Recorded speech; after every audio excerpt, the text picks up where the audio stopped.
It's comforting to imagine that all families could be as happy and stable as the Ingalls family.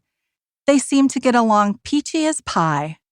Well, unless you noticed how mad Caroline became when Charles had to leave home yet again to find work and didn't check in with her to see how she was feeling about it. Or how Laura and Mary frequently annoyed each other. Or how jealous Laura felt when Albert came to live with them and took Pa's attention away from her. Or how Albert got involved with the wrong crowd and returned home addicted to drugs. As with all families, there were a few pits in the peachy pie. There were 3 marriages between the real Ingalls and Quiner families within a few years. Polly Ingalls married Henry Quiner in 1859, Charles Ingalls married Caroline Quiner in 1860, and Peter Ingalls married Eliza Quiner in 1861. Just as ours do, families in Walnut Grove had their share of troubles. Some of them were unique to their time and place in history, but others came with lessons we all hope to learn. To accept one another, warts and all. To expand our ideas of what makes a family. To talk and listen to one another. To prioritize time together. To stay connected while living apart. And to try like hell to figure out parenting. Let's just admit that we were slightly relieved to see even the happiest of Little House families deal with difficult circumstances in the books and on the TV shows, just like we did.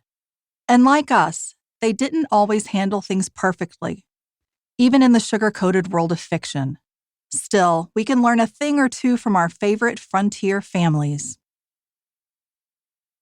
Hack number 1. Accept your family for who they are. When your family gets your goat. Mary, if I tell you something bad, will you tell Pa? Mary, yes. Laura, oh, good night then. That's from Season 3, Episode 19, The Music Box. Remember feeling the tension when Isaiah Edwards gave his son that shotgun, knowing full well that the only thing John Jr. wanted to shoot was the breeze? Isaiah assumed that because he loved hunting and farming, his son needed to as well.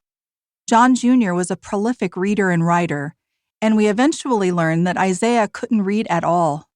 His son was a constant reminder of this, and it made Isaiah feel ashamed.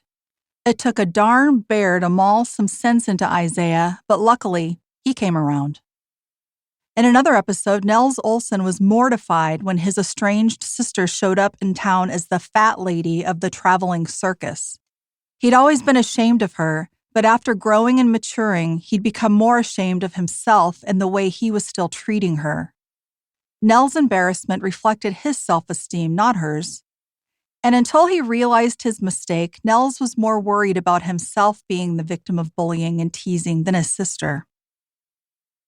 Victor French, the actor who portrayed the scruffy but lovable Isaiah Edwards, was a jokester right up until his death in 1989. No one was surprised when he left the humorous message, "Eat shit, love Victor," on a banner flying behind an airplane that flew over his funeral service. Have you ever looked around your family table at Thanksgiving and thought, some of these people are seriously full of applesauce? Everybody's got at least one relative or 3 with whom they don't connect. Next time, try this. Accept that your family members are who they are and move on. Just let that sink in for a moment. Okay, you can breathe now and get on with your life. If you're dreading a visit with a relative because disagreement is brewing below the surface, hop on the phone ahead of time to discuss the tricky topic. If it feels extra tricky, send an email or text before the call and give them a heads up.